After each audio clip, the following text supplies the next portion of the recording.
경북 상주 농약 사이다 사건입니다. 경북 상주의 한 마을 회관에서 음료수를 마신 할머니들이 의식을 잃고 쓰러져 중태에 빠졌습니다. 국과수 감정 결과 음료수에는 살충제 성분의 농약이 들었던 것으로 확인됐습니다. 무색 무취의 농약이라서 할머니들이 농약이 섞여 있다는 것을 모른 채 음료수를 마셨던 것으로 보입니다.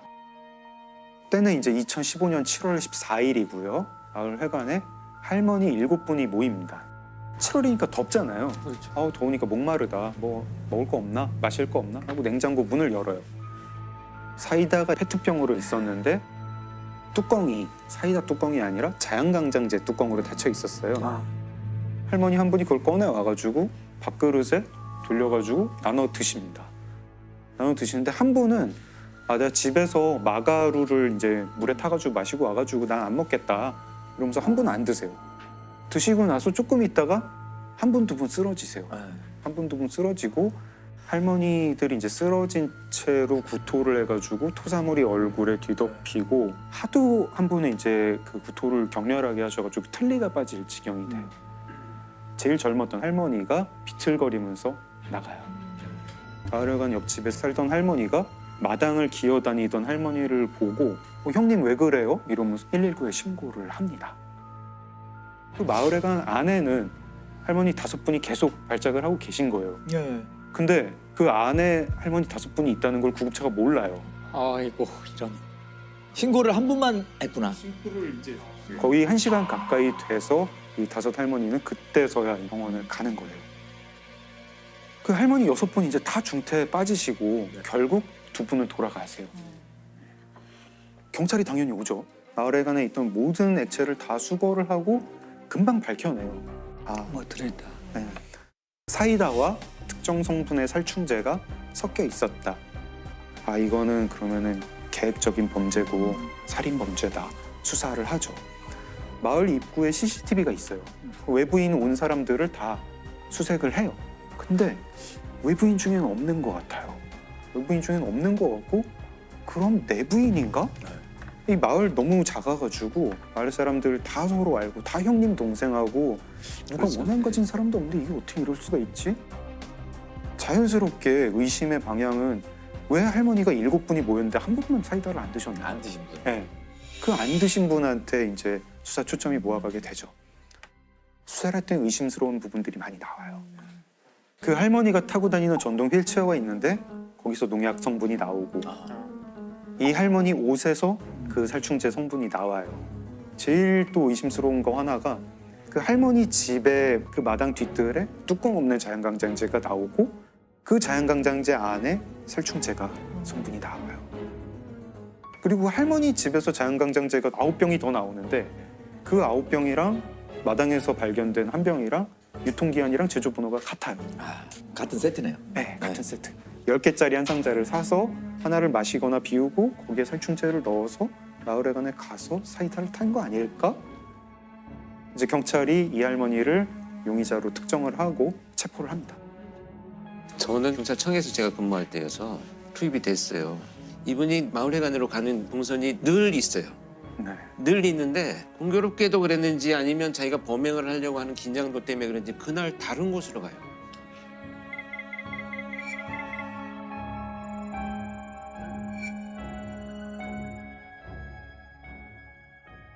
이제 그 다음부터가 문제인데 정황 증거는 있죠. 정황 증거는 있는데 물증이 없어요. 그 자연강장제에서 할머니 지문이나 DNA가 나오지도 않고 사이다병에서 나오지도 않아요. 네. 그리고 할머니가 그 살충제를 사이다에 섞는 게 CCTV에 찍힌 것도 아니고 그걸 본 사람도 없어요. 할머니도 자백하지 않아요. 안 그랬다고 그러시고. 할머니는 끝까지 나는 절대 그러지 않는다. 강력범죄의 어떤 성향이 있는 분들도 아니고 하니 계기만 만들어주면 잘 자기가 이 범죄가 왜 저질러졌는지에 대한 동기를 스스로 밝히고 자백을 할 줄 알았는데 끝까지 완강하게 결국은 마지막까지 이렇게 자백하지 않고 갔는데 그렇게 해서 국민참여재판에 신청을 하게 돼요. 여태까지 이제 국민참여재판으로 한 사건 중에 제일 긴 사건이에요. 굉장히 치열한 공방을 거쳐가지고 국민참여재판이 5일 동안 결국에는 이제 배심원들이 전원 유죄로 판결을 내립니다. 그리고 대법원도 결국 무기징역입니다. 정황 증거 쪽으로 간 거네요. 네, 정황 증거가 너무 유력한 게 많다 보니까 이 정도면 유죄로 봐야 된다. 이런 사건인데 안타깝기도 하고. 그러면은 살해 동기도 모르는 거네요. 검찰 측이 평소에 그 마을에 가면서 다른 할머니들랑 화투를 많이 쳤는데 화투를 치다가 사이가 좀 안 좋아졌다. 왜 속임수를 쓰느냐 이러면서 서로 싸우는 일이 많았다. 네. 이게 범행 동기다.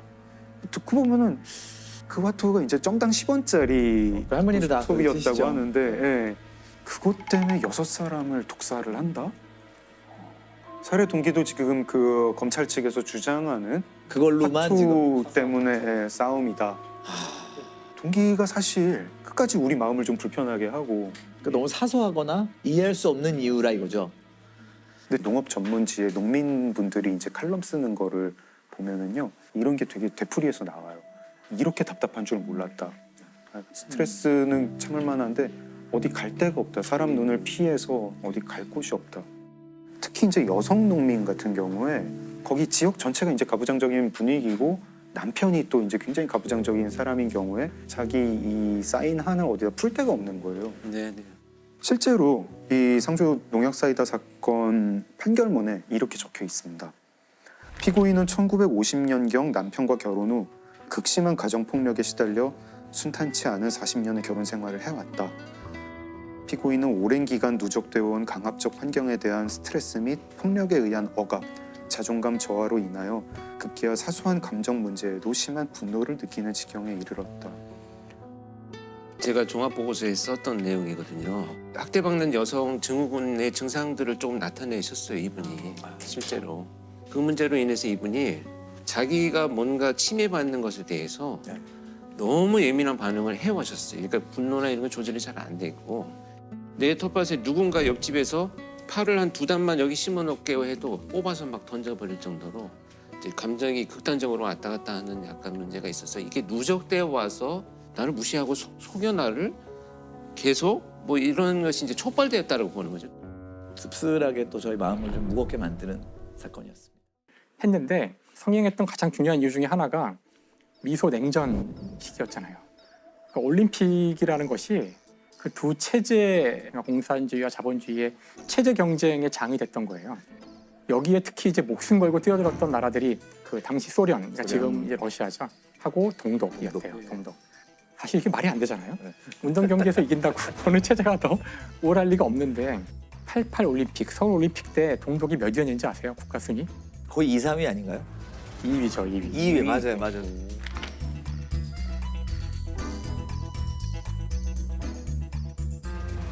동독이 2위를 할 만큼, 그러니까 상상이 되시죠. 뒤늦게 이제 이 사실을 알고서 조사를 해보니 95% 가까운 선수들이 다 약물 주입 받았고, 이 약물이 그냥 주입해서 근육이 잘 붙고 이러는데 도움만 준다면은 모르겠어요. 어떻게 생각하면 또 우리 인간을 증강시키는 효과라고 볼 수도 있겠지만 문제는 이게 이제 부작용이 있는 거죠. 부작용이. 그렇죠. 네. 사실 스테로이드는 우리 피부 뭐 바른 약에도 스테로이드라고도 써 있고 반드시 있어야 돼요. 그죠? 있어야 되는 약에는 많이들 쓰이는 성분이죠.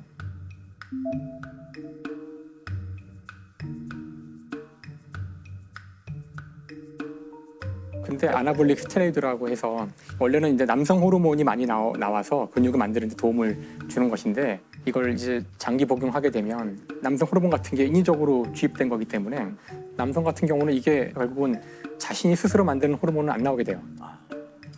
고환이 아주 작아지죠. 그다음에 이게 들어가서 온갖 다른 문제를 많이 일으켜서 오래 못 가요. 남성을 살게 되는데 이제 의존할 수밖에 없게 되고, 이 끔찍한 사례 중에 하나가 이제 안드레아스 크리거라는 여성 투포한 동독 선수였는데요.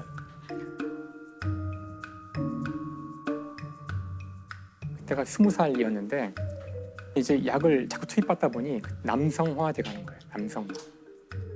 자꾸 이제 수염도 막 나고 몸에서 막 목소리도 굵어지고, 그래서 이제 도저히 더 이상 경기를 할 수가 없는 거예요. 4년이 지나자 24살인데 그 나이에 은퇴를 하게 돼요.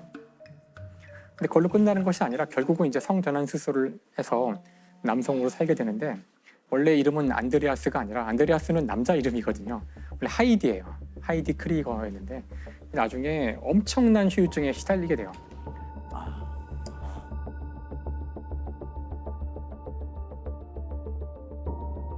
수영에서 세계 신기록을 수립했던 카린 코니그를 비롯한 동독의 여자 선수들 가운데 상당수는 약물 부작용 때문에 성전환됐습니다. 주로 수영과 육상 선수들에게 이 같은 약물을 모두 142명에게 약물을 투여한 것으로 검찰 조사 결과 드러나. 그래서 사실 그 이후로는 올림픽에서 이걸 절대 금지 이제 해서, 그래서 여러분 잘 아시지만 경기 끝나면 바로 끝나자마자 바로 가서 소변 검사를 다 받아야 돼요. 네. 지금 무조건. 그게 예를 들면 그렇게 걸리는 분들 많다면서요. 그냥 한약 같은 거 잘못 먹고 도핑 테스트에 걸려가지고 그렇죠. 자기도 모르는 그럴 사이에 수도 있죠. 성분이 있어서 메달이 박탈되거나 선수를 못하게 되는 경우도 있었다. 이제 그와 관련된 일도 있었는데 어쨌든 그때 이제 88 서울 올림픽이 열리게 되고요.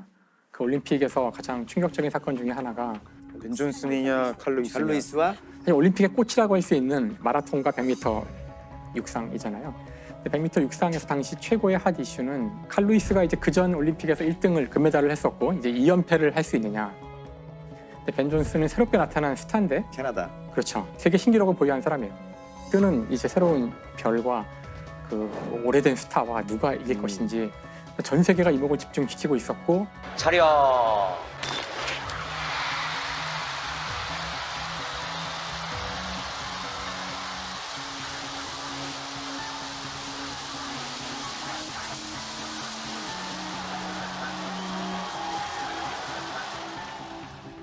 그때 벤 존슨이 이제 100m에서 우승을 하게 되죠.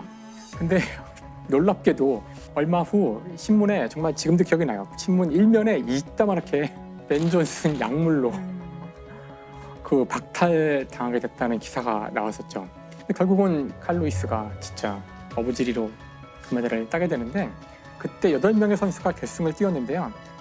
결과적으로 6명이 약물로 걸려요. 결과적으로.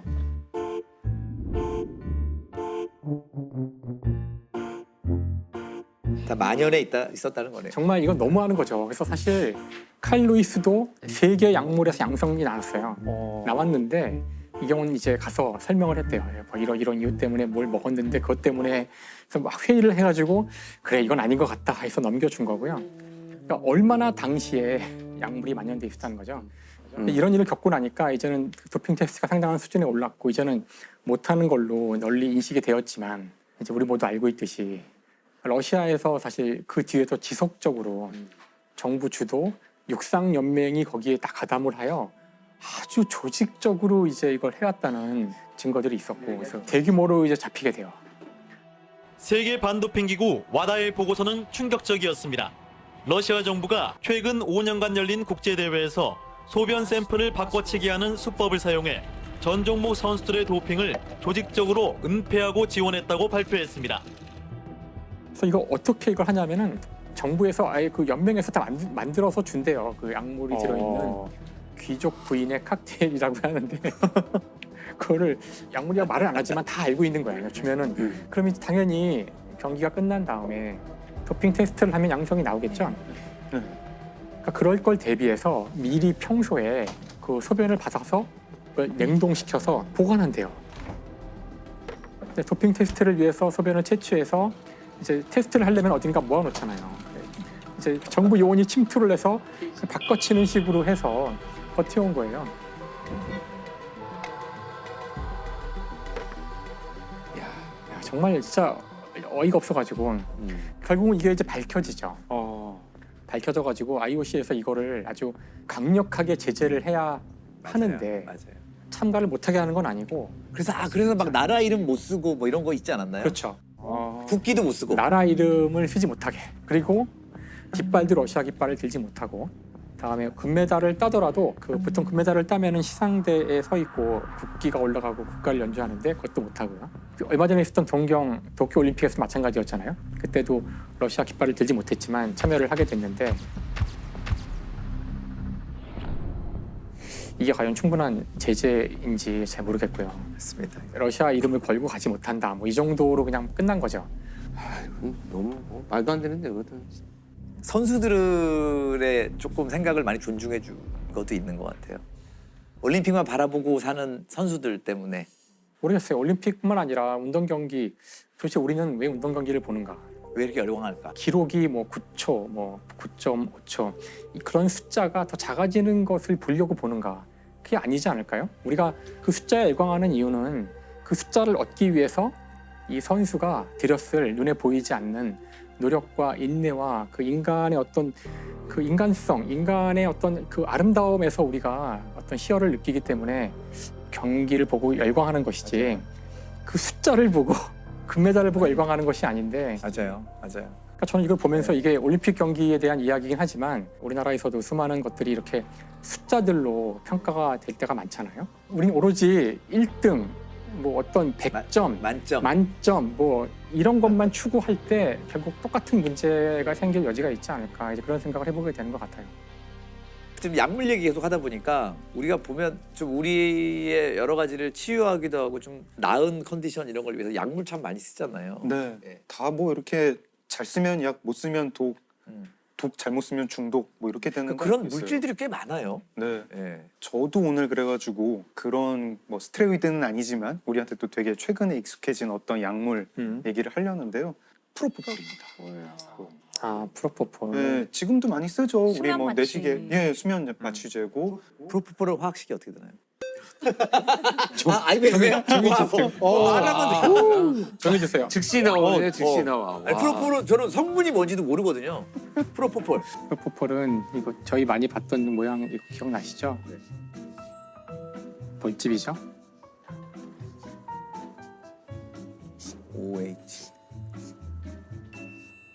이거 좀 복잡하네요. 네, 이게 프로포폴이에요.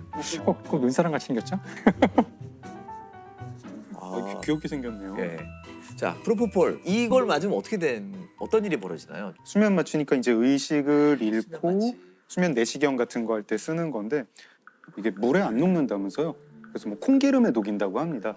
콩기름에 녹여서 그 액체가 이제 하얗게 보이기 때문에 우유주사다 얘기를 하고 사실 그 전에도 수면 마취제가 있었죠. 지금도 네. 또 다른 수면 마취제가 있는데 근데 환자 입장에서는 다른 기존 마취제는 하고 나면은 깰 때 머리가 아프다든가 네. 구역질이 네. 난다든가 이런 게 있었는데 이 프로포폴은 그런 게 없었다고 해요. 그래서 2000년대부터 병원에서 뭐 연예인이라든가 혹은 유흥업소 종사자 같은 분들이 잠을 못 잤는데 이 주사를 맞으면 굉장히 피로가 풀리더라. 이런 식으로 이제 뭐 성형외과라든가 피부과 같은 데서 아름아름 퍼지기 시작해요. 신체적 중독성은 강하지 않은데 이런 의존성, 정신적 의존성이 강해져서 매일 맞거나 뭐 이런 분들이 생기기 시작합니다. 그래서 제가 말씀드리려는 사건도 또 이 근처에서 일어났어요. 거제랑 통영 왔다 갔다 하면서 일어난 사건을 말씀드리려고 그래요. 일단은 이제 50대 의사 한 분이 가해자 범인이고 이분이 2017년에 거제 병원을 열어요. 거제가 좀 이제 대형 조선소들이 있고 하니까 부자 도시로 유명했는데 2010년대 전반까지. 근데 이분이 병원을 열었을 때는 2017년에는 조선업이 이미 불황이고 그래서 거제 경기도 굉장히 꺼져 있었어요. 그래서 이분은 병원을 열었지만 뭐 돈을 벌기는커녕 2달 만에 빚이 6억 원이 됐다고 해요. 그때부터 이분한테 어떤 안 좋지만 짭짤한 수입이 생겨요. 뭐냐? 주변에 유흥업소 종사자들이 와서 이 우유주사를 맞고 가는 거죠. 피해자는 이제 A씨라고 할게요. A씨가 5월부터 와서 맞기 시작합니다. 보통 프로포폴 10ml를 맞으면은 한 3-4시간 정도 잠이 든다고 해요. 처음에 와서 뭐 6ml를 맞아요. 6ml를 맞고 푹 주무셨나 봐요. 기분 좋았나 봐요. 며칠 있다 또 와서 또 맞아요. 14ml 맞고 그리고 또 며칠 있다가 또 놔주세요. 이번에는 30몇 ml 이후로 막 30ml 이런 식으로 용량이 늘어납니다. 그러다가 5월 말이 되면 이제 하루에 60ml를 맞게 돼요. 10배를 더 맞은 네. 거네요. 그러다가 6월이 되면 6월 12일부터 24일까지 13일 동안 매일 맞으세요. 매일 맞고 하루에 막 100ml씩 맞는 그런 날도 있어요. 처음에 6mm에서 시작했다가. 네, 6mm에서 시작했다가. 그래서 그리고 병원장도 이제 걱정이 되죠. 계속 와가지고 이 주사를 놓으니까 당신 지금 프로포폴에 중독이 되는 것 같다. 큰 병원에 한번 가봐라. 이런 말은 했다고 하는데 그 이상의 조치는 취하지 않았다고 해요. 그리고 이 병원장 입장에서는 A 씨를 참 놓치기가 힘들었을 것 같은 게 한 번 주사를 맞을 때마다 30만 원에서 50만 원씩 돈을 받았다고 합니다. 그래서 문제의 날은 7월 4일인데 이상한 일들이 이 병원에서 많이 벌어지는데 그날 하나는 뭐냐면 그날 간호사들이 출근을 안 해요. 그 병원장이랑 싸워서 출근을 안 해서 접수 데스크의 직원이랑 병원장이랑 이렇게 병원을 간호사 없이 운영을 했어요. 그리고 이 A 씨가 와서 프로포폴 주사를 맞았죠. 처음에 12ml를 투약을 합니다.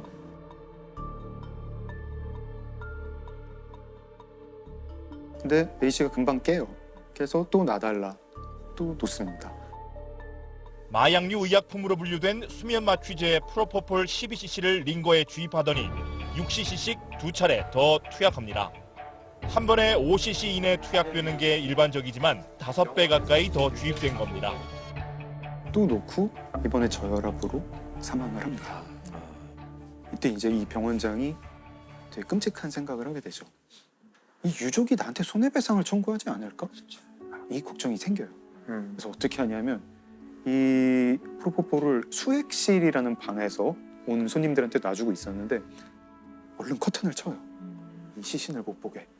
커튼을 치고 그 환자들 깨어나고 돌려보내고 접수 데스크 직원한테도 오늘 수고했네, 오늘 일찍 가 이래서 보냅니다. 그래서 시신과 자기만 병원에 남게 된 다음 차를 빌려요. 렌트카를 빌리고 밤이 되길 기다려서 지하 주차장에 내려가서 시신을 옮기고 새벽 2시 반에 차를 몰고 나가요. 차를 몰고 나가서 병원은 거제인데 통영까지 운전을 한 다음에 통영의 선착장에서 차 트렁크를 열고 시신을 꺼내서 바다에 던집니다. 그리고 미리 준비한 우울증 약 2개를 그 앞에, 그리고 그 A 씨의 손목 시계도 우울증 약 옆에 둬요. 자살로 위장하는 거군요. 네, 자살로 위장을 하죠. 그리고 병원으로 돌아온다. 병원에 돌아와서는 며칠 있다가 그 병원 건물주를 찾아가가지고 좀 우리 병원에 불미스러운 일이 생겼다. 간호사가 프로포폴을 몰래 빼들고 갔는데 좀 안 좋은 소리 안 나왔으면 좋겠고 대충 뭐 덮고 싶다 이러면서 병원에 CCTV를 좀 지워달라고 해서 그 건물에 CCTV를 지웁니다. 그래서 CCTV를 지우고 병원 진료 기록도 조작하고 자기는 완전 범죄를 꿈꿨죠. 다음 날 오후 1시가 되어서야 비로소 지나가는 행인이 보고 뭐 사람 아니야? 이렇게 해서 통영 해경에 신고를 합니다. 프로포폴을 과다 투여한 여성이 사망하자 병원장이 시신을 바다에 버리는 일이 일어났습니다. 해경은 의원 주변 CCTV 영상뿐만 아니라 진료 기록부 등이 삭제된 정황도 포착했습니다. 대검찰청 과학수사부가 복원한 영상에서 프로포폴 투여 장면이 확인되자 뒤늦게 혐의를 인정했습니다. 병원장은 잡혔고 징역 4년을 받습니다. 그러면 이 병원장 같은 경우에는 시신 유기인가요? 죄목이 크게 4가지였는데요. 마약류관리법 위반, 사체 유기, 업무상 과실치사, 그리고 의료법 위반이었습니다. 마약류관리 위반은 그 뭐 향정식성 약품인데 관리 대장을 제대로 작성하지 않았다. 의료법 위반은 이 진료 기록을 위조했다. 그리고 또 이제 병원에서 변사가 있으면 신고를 해야 되는데 하지 않았다. 근데 여기에 이제 좀 으스스한 에필로그가 하나 있는데 간호조무사도 한번 잡혀요. 이 병원 간호조무사. 왜요? 그날 저녁에 병원장은 시신을 어떻게 처리해야 할까 하고 고민하고 있을 때 간호조무사가 그 병원에 와서 프로포폴을 훔쳐가요. 프로포폴 투여 환자 시신 유기로 문제가 되고 있는 의원의 간호조무사도 자신에게 프로포폴을 불법 투여한 것으로 드러났습니다. 최근까지 해당 의원에서 일했던 A씨는 지난 5일 일하던 의원에서 약품을 몰래 가져왔다며 혐의를 인정한 것으로 전해졌습니다. 이상한 무슨 블랙 코미디 영화 같죠? 괴담 같은 이 사건과 무관하게. 네. 이 사건과 병원장과 무관하게. 근데 이런 사고가 되게 똑같은 게 또 있더라고요. 2019년에는 여자친구한테 프로포폴을 투약했다가 그 여자친구가 사망하게 한 그런 성형외과 의사가 붙잡혔는데요. 이유가 그 여자친구가 불면증에 시달렸기 때문이다 이렇게 얘기를 합니다. 2020년에는 강남의 대형 성형외과에서 간호조무사로 일하던 분이 수술실에 몰래 들어가서 자기한테 프로포폴을 놨다가 숨지는 그런 사고가 납니다. 프로포폴 불법 투약. 이게 자꾸만 이런 사건이 일어나는 이유가 뭘까요? 저는 이제 근본적으로는 한국 사회에 문제가 있지 않나? 좀 그런 생각을 해요.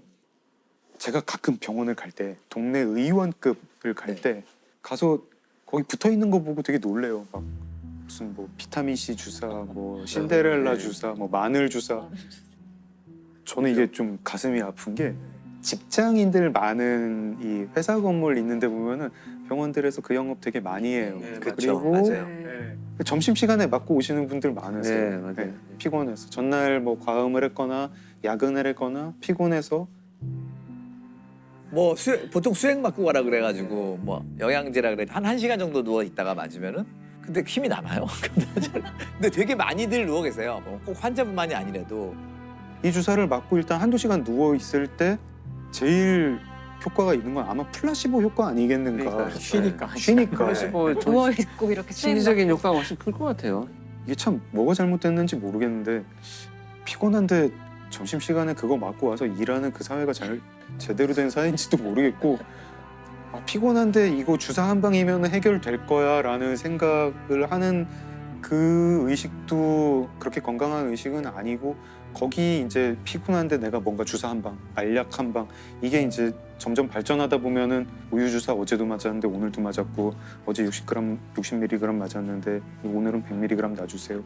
아까 사망한 A 씨 같은 경우에 그 2달 남짓한 동안 프로포폴을 얼마나 많이 맞았냐면 다 합하니까 1.4리터. 와, 진짜 심각하네. 자 그런데 아무리 조작을 하려고 해도 흔적은 어떻게든 남게 되는 것 같아요. 그렇죠. 그렇죠. 사실 그 범죄의 흔적과 관련해서 중요한 살인의 방법이랄까? 그 가운데 하나가 독살하는 방법이 있어요. 아 독살. 원래 독살이란 건 아주 오랫동안 사람을 죽이는 데 쓰여졌던 범죄의 수단인데 그 이유는 독살을 했을 때 범인이 누군지 알기가 어려웠기 때문에 그렇거든요. 그렇죠. 김정남 독살에 신경성 독가스인 VX가 쓰인 것으로 파악됐다고 밝혔습니다. 블라디미르 푸틴 대통령의 정적으로 꼽히는 러시아 야권 운동가가 독극물 중독 증세로 입원했지만 중태입니다.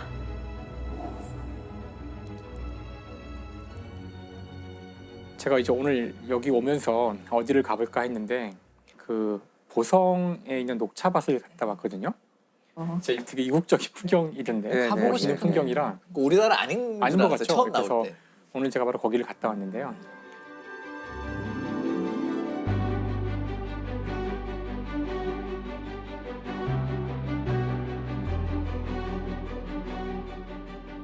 아 여기 너무 멋있어요. 우리나라 같지 않네요. 근데 모양이 좀 특이하다. 위에서만 보다가 이 나무가 되게 꼬불꼬불해요. 안에가. 근데 이게 참 신기하네요. 이걸 따다가 이거 어떻게 먹지 이걸?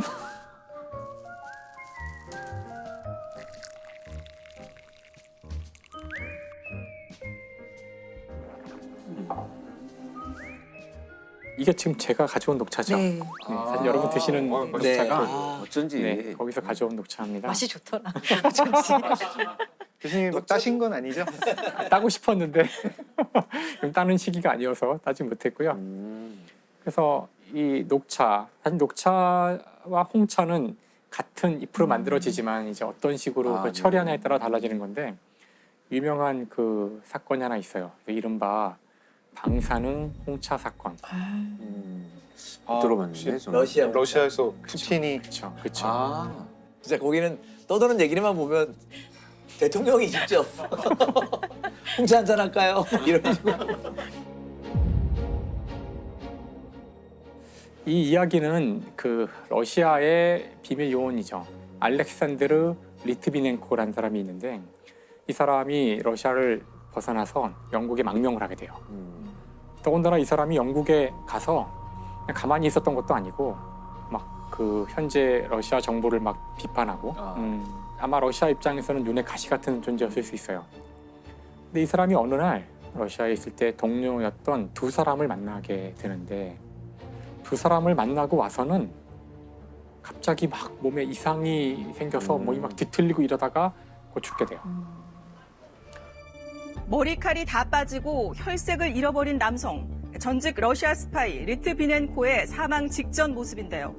자신을 이렇게 만든 건 푸틴이라며 처참하게 죽어가는 모습을 스스로 공개해 전 세계가 충격에 빠졌습니다. 푸틴 정권을 공개적으로 비판해 러시아 정부의 눈에 가시였던 리트비넨코. 지난 2006년 11월 런던의 한 식당에서 전직 동료들을 만나 녹차를 몇 모금 마신 뒤 며칠 지나지 않아 구토와 극심한 복통을 호소했습니다. 그러니까 사람들이 이 사람이 이건 중요한 사람이기 때문에 왜 죽었을까? 그래서 이 사람을 부검하고 조사를 해봤더니 놀랍게도 이제 이 사람의 혈액에서 폴로늄이라는 방사능 물질이 검출돼요. 폴로늄. 아마 들어보시지 못했을 확률이 굉장히 큰 물질인데요.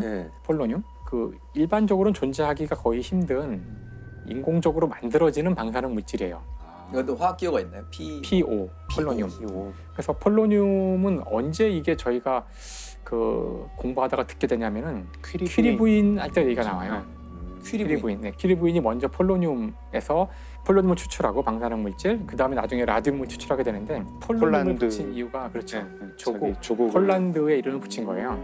이 방사능 물질 폴로늄을 살인 도구로 썼다는 뜻은 이건 전 세계 몇 개의 나라밖에 할 수가 없는 그것도 최고위 어떤 그 정보부라든가 이런 데서밖에 할 수 없는 그런 평소에 보통 사람들은 얻어낼 수 없는 물질이라는 얻어낼 수 없어요. 우리 여러분 접근할 수도 없고 이거 볼 수도 없어요. 일반적으로는. 그러니까 뭐 다른 독극물을 써도 되는데 굳이 그걸로 죽인 그럼 이유가 우리가 죽인 거 맞아라는 거 은근히 알리는 거예요. 보복한 거야. 까불지 말아요. 그렇죠.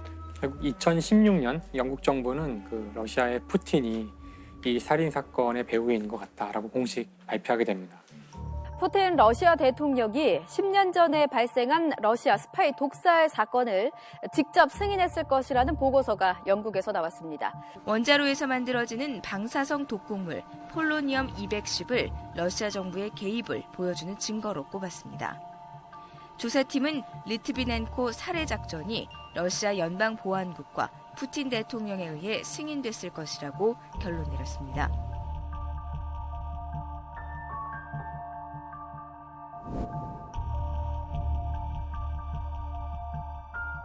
와, 되게 잔인하면서도 되게 선전적이네요. 살인 방법이. 이건 이제 대놓고 그 누가 살인범인지를 사실 알려주는 거나 다름없는 식으로 독살시킨 경우지만 원래 독살이라는 이 방법은 누가 범인인지를 모르게 하기 위해서 쓰이는 거고요. 역사에서 너무나 많이 나와서 보통 독이라고 하면 또 어떤 게 있을까요? 아마 그 저희가 지난 한 20-30년 스스로 이제 목숨을 끊는 그런 사건들 거기에 가장 많이 나오는 독은 청산가리? 청산가리죠. 그래서 청산가리. 청산가리. 청산가리. 청산가리는 이게 탄소, 질소, 이게 포타시움, 칼륨이라는 거죠. 칼륨. 그래서 사이아나 칼륨. 굉장히 단순해요. 구조가 단순하고 이거 다 사람 몸에 있는 흔한 원소들로 돼 있죠. 사실 여기서 중요한 거는 요 칼륨은 별로 중요하지 않고요. 요 사이아나 이 사이안기 이게 독이에요. 이게 제가 하나의 예를 들면 바로 이게 독이라는 걸 아실 수 있는데요. 여기다가 수소를 붙이면 이게 이제 무시무시한 건데요. 여기 수소를 붙인 거를 치클론 B라 그래요. 치클론 B는 바로 2차 세계대전 때 나치가 아우슈비츠를 비롯한 그 학살에 이용했다. 유태인 수용소에서 학살에 썼던 가스가 바로 이 사이아나 수소예요. 호흡기로 들어가면 그냥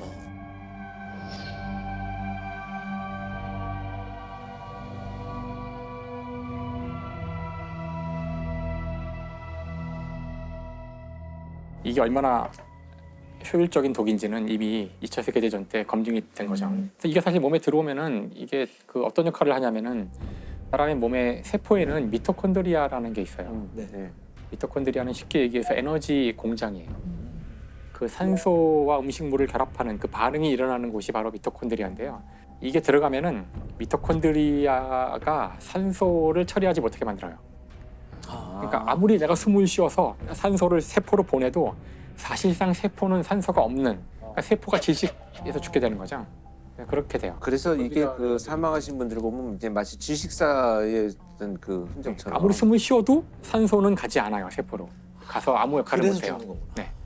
그러니까 무서운 거죠.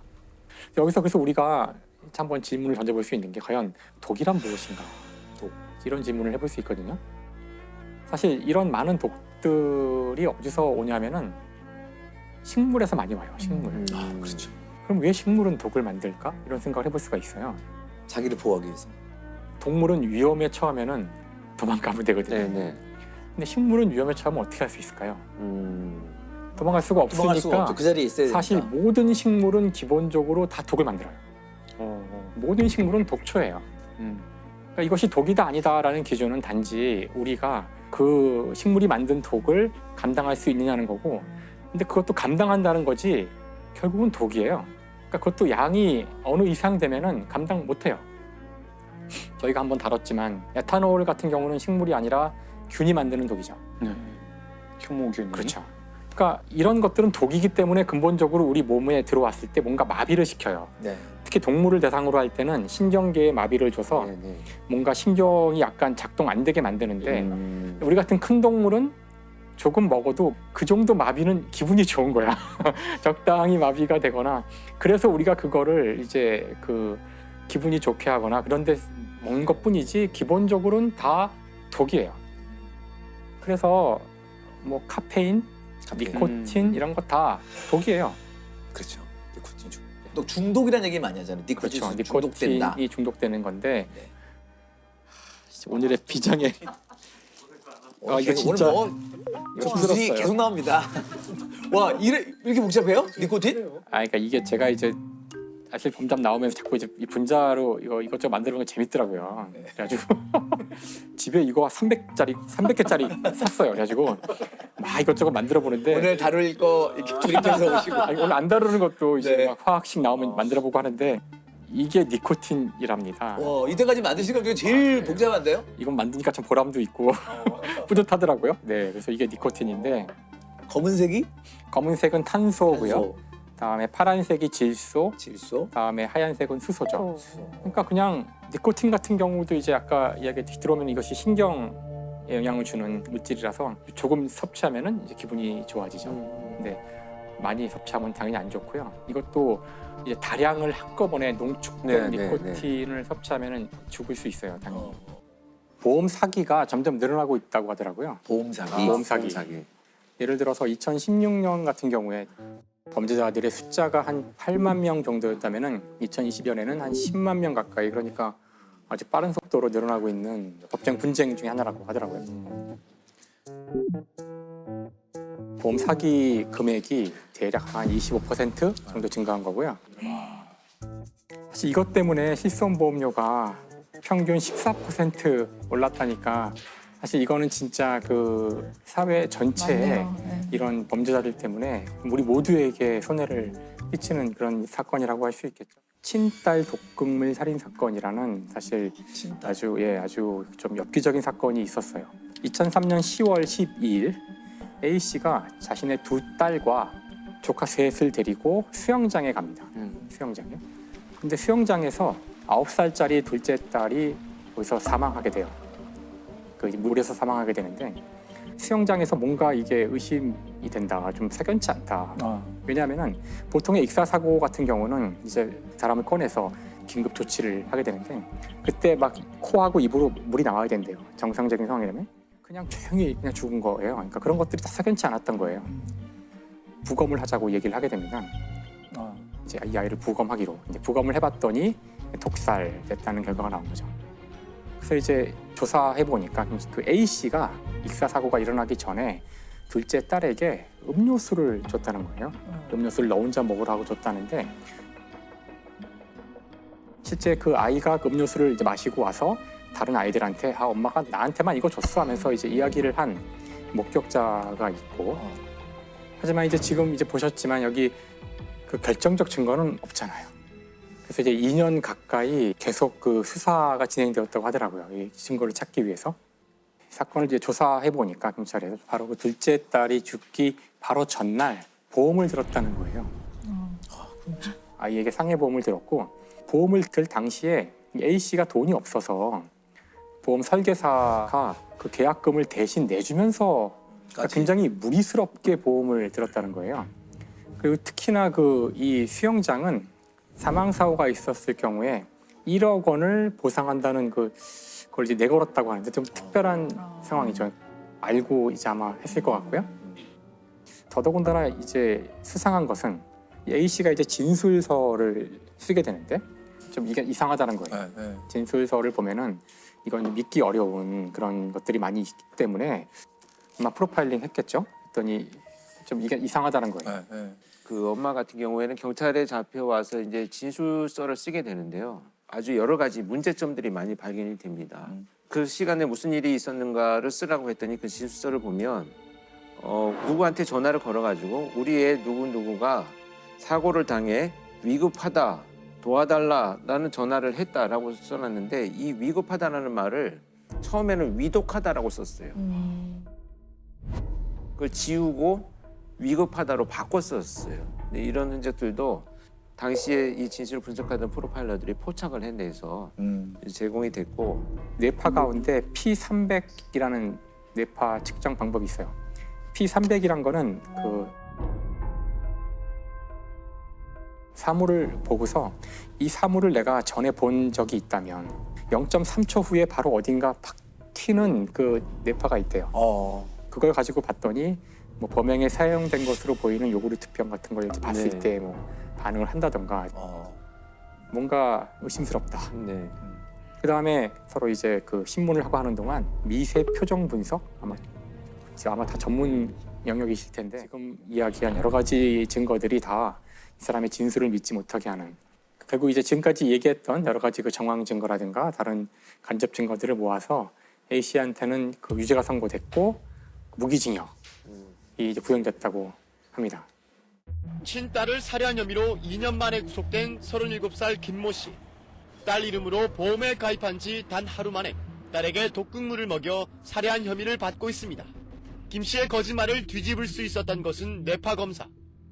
경찰은 김 씨에게 범행 당시 사용됐을 것으로 보이는 과자와 음료수를 보여줬더니 김 씨의 뇌파가 급격히 변하며 양성 반응을 보였습니다.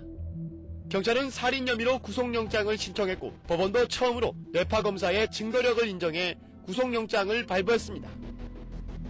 그런데 이제 이걸로 이 사건이 끝나는 것이 아니라 조사 과정에서 이 내연남과 이제 통화한 여러 가지 기록들도 다 수사 대상이 되니까 그 내연남과 통화하는 중에 내연남이 이런 말을 해요.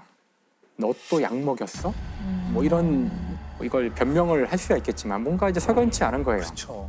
그래서 이제 그 다른 범죄가 더 있을지도 모른다는 이제 의심이 들어서 좀 이제 끔찍하다면 끔찍할 어떤 그 정황들이 나오기 시작하는 거예요. 그리고 이 A 씨의 남편이 2년 전에 죽었는데 이제 거기에도 이제 의혹이 있다고 알려져 있어요. 이 남편과 이 A 씨가 다른 집에 가서 김치를 담궈주는데 도와주러 갔대요. 김치도 먹고 보통 굴도 같이 먹잖아요. 김치 담글 때. 그리고 집에 왔는데 A 씨가 이제 커피를 줬는데 그 커피를 마시고서는 갑자기 쓰러졌어요. 호흡 곤란과 뭐 가슴 통증, 막 몸이 뒤틀리고 그래가지고 이제 병원에 가서 결국 이제 사망했는데 그때 이제 이 A 씨는 의사에게 그 김치하고 생굴에 대한 이야기만 하고 커피 얘기는 하지 않았던 거죠. 의사한테는. 그래서 의사는 일단 굴에 의한 과민성 쇼크일 거라고 이제 진단을 했던 것 같아요. 당시는 그냥 그렇게 처리가 됐는데 새로운 상황에서 이 사건을 들여다보니까 이 죽은 남편에게 이 보험이 2개가 있었는데 이 사고 전에 4개의 보험을 더 든 거예요. 3,700만 원의 보험금을 받게 돼요. 근데 그때는 물론 의심하지 않았던 거죠. 더 이제 놀라운 것은 그 다음 해인데 2002년 그 A 씨의 친구가 있어요. 그 A 씨가 그 친구와 같이 케이크를 이제 먹었는데 그리고서는 친구가 사망을 해요. 갑자기 사람이 죽었으니까 부검을 해서 조사를 해봤는데 일단 급성 심근경색이라는 진단을 내렸어요. 내리기는. 근데 이제 그 부검에 참여했던 그 수련이가 한 메모를 하나 해놨는데 약물 중독이 의심된다라고 써놓긴 했어요. 그러니까 약물 중독인 것 같긴 한데 뭐 확실하진 않고 이런 어쨌든 공식적으로는 그냥 신분 경색에 의한 것으로 종료를 했는데 이 사건이 이제 엽기적인 이유는 이 죽은 이 친구가 사망하기 이 사건이 일어나기 직전에 생명보험에 들어요. 근데 정말 희한하게도 이 생명보험의 수혜자가 바로 이 A 씨예요. 되게 이상하죠. 왜 친구한테 그렇게 되지? 누가 생명보험을 들 때 자기 친척이나 자기 뭐 가족이 아니라 친구한테 드는 경우는 없잖아요. 죽은 친구의 남편이 진정서를 이제 수사기관에 제출했지만 증거가 부족하다는 이제 이유로 그냥 기각됐다고 하더라고요. 이미 다 그 두 사람 다 시신이 다 벌써 처리가 돼가지고 다시 조사할 수 없는 상황이었다고 하더라고요. 결국 그래서 지금까지도 이 억울한 죽음의 원인이 풀리지 않은 거죠. 어떤 경우에는 보험금을 탈 뭐 사망 사건이나 이런 게 생겼을 경우 더 주도 면밀하게 조사하는 경우도 많이 봤고. 사실 그래서 제대로 보험금을 받아야 될 사람조차 그렇죠. 아주 고단한 그런 이 법정에 와서 오랫동안 싸워야 되는 일이 벌어지곤 하는 거죠. 이번 주 알쓸범잡은요. 죽음의 이유를 파헤치는 쌓인 편입니다.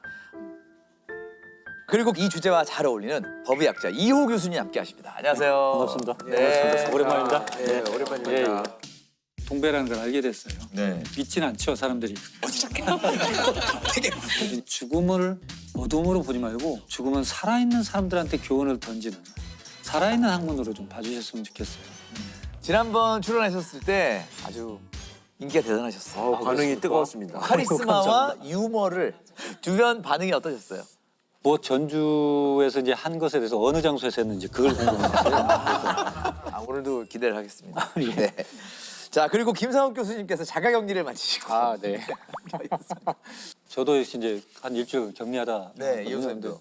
뭐 교수님 마침 또 괜찮으신 것 같아서 다행입니다. 저도 뭐 특별한 일은 없었습니다. 예. 그래서 자가격리를 끝내신 두 분을 위해서 이렇게 상쾌하게 이렇게 식물이 가득한 곳을 왔습니다. 식물원 카페에 왔어요. 피톤치드 가득한. 너무 좋아요, 피톤치드. 좋으시죠? 투구꽃 살인 사건. 투구꽃. 네. 카미야 치카라라는 이제 40대 남자고요. 이 남자는 사건 일어날 때 부인과 결혼한 지 불과 3개월밖에 안 됐었어요. 신혼부부였죠. 네. 이들 부부는 오키나와를 여행을 합니다. 오키나와를 여행을 하다가 여행 마지막 날 이제 호텔에서 같이 아침을 먹고 체크아웃을 하고 공항에 가요. 공항에 가서 카미야는 나는 이제 급한 일이 생겨서 돌아가겠다. 당시에는 친구들이랑 여행을 계속 해라.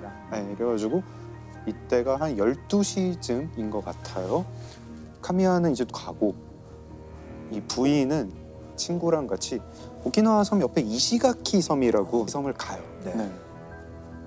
이제 이시가키 섬에 도착하니까 1시 조금 안 되고 택시를 타고 호텔로 가는데 거기서부터 이 카미야의 젊은 부인이 좀 상태가 안 좋아져요. 막 땀을 막 흘리고 뭐 좀 약간 호텔에 가서는 급격히 상태가 안 좋아져가지고 막 구토를 하려고 하고 약간 마비 증상이 오는 것 같고 그래서 친구들이 공차를 불러가지고 병원으로 갔는데 3시쯤 병원에서 사망을 해요. 이상하죠. 전날까지 멀쩡하던 그렇죠. 사람이 나이가 많은 것도 아니고 누가 봐도 변사인데 그렇죠. 그래서 사망 다음 날에 남편의 허락을 받아가지고 부검을 하는데 사인이 뭔지 잘 모르겠고 약간 심장 색깔이 바뀌어 있었다고 해요. 근데 이 남편이 태도가 너무 침착해요. 너무 흥분함도 없이. 그리고 이 남편이 이제 이 법의학자분한테 한 이상한 말 중에 장기를 다 제자리에 두셨나요? 이런 게 물어봤다고요. 장기를 다 제자리에 두셨나요? 예. 이게 남편이 아내 부검 뒤에 법의학자한테 할 말이 좀 이상한데 아니잖아요? 뭐 그런 건 묻지 않죠. 네. 부검이라는 행위는 정확한 사인을 찾기 위해서는 장기에 대해서는 얼마든지 손을 대거든요. 근데 대신 외형적으로는 깔끔히 마무리해 주십시오. 이런 부탁은 해요. 네. 그래서 이 법의학자분이 그 부검 보고서에는 그냥 급성 심근경색이라고 쓰는데 좀 이상하다 생각을 하면서 뭐라고 뭐 증거는 없으니까 사인도 잘 모르겠고 그래서 이 법의학자분이 심장이랑 혈액을 따로 보관을 하세요. 검사용 말고 따로 네. 내가 또 보관을 한 네, 거죠. 보관을 했습니다. 그리고 이 친구들이 남편을 좀 의심을 합니다. 이 남편이 카미야라는 남자가 알게 된 지 6일 만에 청혼을 하는데 부인한테 자기가 공인회계사다 이렇게 얘기를 했는데 친구들이 보기에 좀 이 남자가 공인회계사 같지가 않은 거예요. 그래서 공인회계사 명단을 입수를 해가지고 봤더니 거기에 카미야 치카라라는 이름은 없었어요. 그래서 당신 공인회계사 아니지 않냐 했더니 카미야는 내가 공인회계사는 아니고 중소기업에서 회계를 봐주는 컨설팅 일을 하고 있다.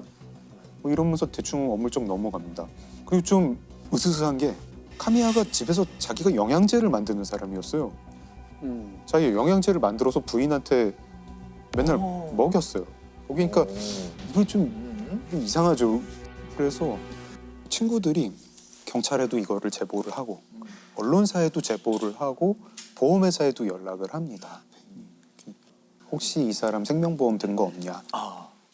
카미야는 처음에는 자기가 보험 든 게 없다고 했는데 나중에 보니까 있었어요. 있었고 아내 이름으로. 아내 이름으로. 액수가 너무 컸어요. 1억엔이 넘는 수령액을 받게 돼 있는데 이게 1986년 일이었으니까 당시 환율로 한국 돈 10억 원에 해당하는 돈을 받게 될 예정이었고 그러니까 지금의 가치로 따지면 한 30억 정도 된다고 해요. 너무 의심스럽잖아요. 모든 게 다 인과관계 있을 것 같은데. 네. 그래서 언론사가 먼저 취재를 합니다. 이 카미야 치카라라는 사람 주변을 보다 보니까 이 사람이 결혼 이번이 사실 3번째였는데 앞에 부인, 그 앞에 부인도 다 심근경색으로 사망했어요. 너무 심지어 2번째 부인 사망할 때는 보험금도 받았어요. 당시 경찰이 이제 이게 사망금을 노린 보험 살인이겠구나 하고 이제 의심을 하게 되죠. 그래서 그 부검이한테 다시 연락을 합니다. 사법 부검을 해달라 이렇게 의뢰를 해요. 그래서 법의학자분이 카미야의 부인이 사망했던 증상이랑 비슷한 어떤 독성 물질을 계속 찾습니다. 찾다가 딱 맞아 떨어지는 거를 하나를 발견을 하는데 투구꽃이라는 그 식물에 독에 중독이 되면 이렇게 사망한다. 근데 투구꽃은 뿌리에 독이 많고 그 독은 이제 우리 이제 현대 용어로는 아코니틴이라고 하는 독입니다. 네. 1g만 복용을 해도 사람이 사망을 하는 맹독입니다. 네. 증상은 일단 먹으면 입에서 침을 많이 흘리게 되고 전신마비도 되고 구토도 오고 부정맥이 오는 그런 신경독이에요. 그렇죠. 근데 당시 1986년에는 사람 피에서 아코니틴을 추출할 수 있는 방법이 없었어요. 네, 기술도 없었고 그래서 이 법의학자 교수님이 어떻게 하셨냐면 당시에 다른 대학에 이 미세 검출기가 있는 대학이 있었는데 그 대학에 아코니틴을 추출할 수 있는 방법을 개발해 주세요. 부탁을 합니다. 그래서 개발을 하세요. 피를 그리로 보내요. 보냈더니 거기서 아코니틴이 나왔어요. 나왔고 근데 남편 너무 당당해요. 그죠? 네, 왜 당당하냐? 아코니틴은 섭취한 지 30분 만에 사람이 사망해요. 이미 떠났으니까. 네. 남편은 12시에 아내랑 헤어졌고 아내는 그 다음부터 뭘 먹은 게 없는데 그래요? 어떻게 3시에 사망할 수 있느냐. 심지어 남편이 이거를 자기가 그래서 억울하다 이러면서 나중에 방송에 나와서도 막 난 당당하다 이런 얘기를 합니다. はっきり申し上げておきますけども、私は全く何もやっておりません。やってないのにやったように報道されて大変迷惑を被ってますから。 경찰이 보기에 이 카미야 아무리 봐도 범인인데 어떻게 해야 될지 모르겠어가지고 일단 카미야를 조사를 했더니 이 사람이 투구꽃을 화분을 69개를 구입했다 어느 차원에서 이런 걸 알게 됩니다. 그리고 이 남편이 아파트 월세방을 하나 따로 두고 있었어요. 그 월세방에서 바닥에서 아코니틴 성분이 나옵니다. 그리고 이 남편이 무슨 약국에서 캡슐을 산 것도 알게 돼요. 그 영양제라고 만들었던 그 캡슐이겠죠. 그래서 여기서 투구꽃에서 아코니틴을 뽑아가지고 이 독 캡슐을 만들었겠구나. 여기까지는 되는데 도대체 근데 먹었는데 이렇게 한참 있다가 진행되는 그런 캡슐은 어떻게 만들까? 근데 제보가 와요. 어느 어민이 제보가 오는데 아 내가 그 카미야라는 그 남자한테 보거를 엄청 팔았어요. 보거도 맹독이 있는 동물이잖아요. 신경독이죠. 네, 신경독. 그래서 법의학자분이 계속 연구를 하시는데 굉장히 희한한 사실을 알게 됩니다. 보거독이랑 아코니틴이 몸에 들어오면 둘이 서로 방해를 해요. 기량작용. 네, 기량작용을 합니다.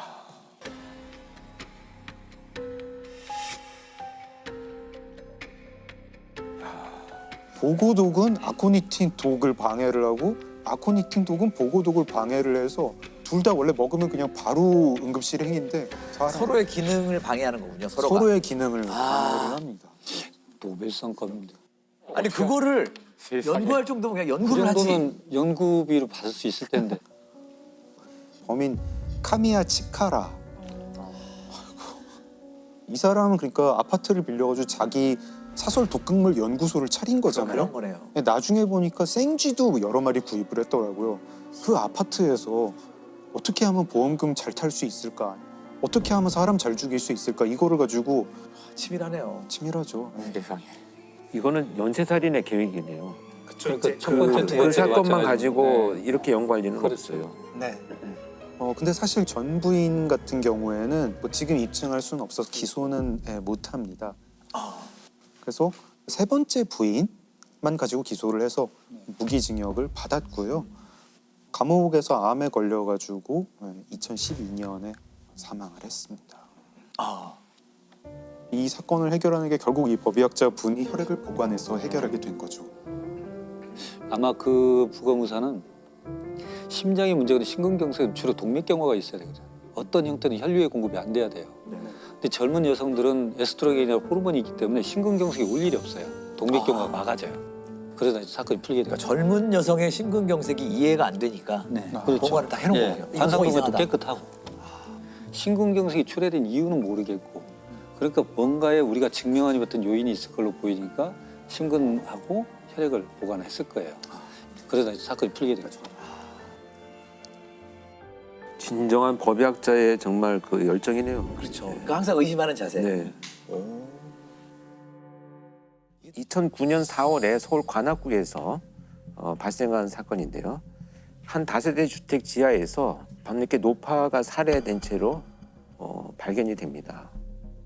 발견 당시에 이제 그 출입문은 시정 장치가 반쯤 걸쳐 있었어요. 그러니까 잠기지도 않고 열리지도 않고 반쯤 걸쳐 있는 상태로 최초에 발견이 됐고요. 피해자는 이제 혼자 살고 계시는 이 노파였었는데 방 한가운데서 이불이 한 절반쯤 덮여 있고 잠자고 있던 매트에서 조금 벗어난 상태로 발견이 됩니다. 근데 이 사건에서는 특이한 점이 뭐냐면 첫 번째로 이 사망한 노파의 몸 위에 흰색 가루가 가득 덮여져 있었어요. 흰색 가루? 흰색 가루가. 이 흰색 가루를 확인을 해보니까 거기에 있던 밀가루와 설탕이 있었는데 그러니까 그 집에 있는 물건으로 뿌려져 있다. 이것이 이제 확인이 되죠. 그 다음에 이제 그 침입을 하거나 도주를 했다면 당연히 나타나야 될 족 흔적이 나타나지가 않았습니다. 그래서 굉장히 좀 특이하죠. 그 다음에 이제 싱크대 위에를 보니까 그 집에 쓰던 부엌칼이 하나 놓여 있었는데 깨끗하게 닦여져 있었어요. 그것을 수거해서 그 과학수사위원들이 확인을 해보니까 피해자의 DNA가 확보가 됩니다. 그것이 범행 도구인 거죠. 그러니까 나름대로 뭔가 증거인멸을 하기 위한 노력들을 많이 했는데 그러다 보니 오히려 많은 행동의 특징들, 사실 증거 흔적들을 많이 흘려놓고 간 상황이거든요. 그런데 이제 특히 여기서 이상한 행동 중에 하나는 범죄 현장의 범행 도구를 가져가거나 인멸을 했었어야 되는데 깨끗이 닦아서 마치 아무 일도 없었듯이 놓고 간 점. 그리고 그 밀가루랑 설탕이 그 집에 있는 싱크대 밑에 우리가 이제 그 수납하는 잔이 있잖아요. 그 장소에 놓여 있는데 조금 부자연스럽게 이렇게 흘려져 있는 상태로 발견이 됩니다. 그렇다면 범죄자의 행동은 그 긴박한 상황에 그 집에 있는 물건을 꺼내와서 뿌리고 다시 그대로 정리를 해놓고 갔다는 이런 의미가 되겠죠.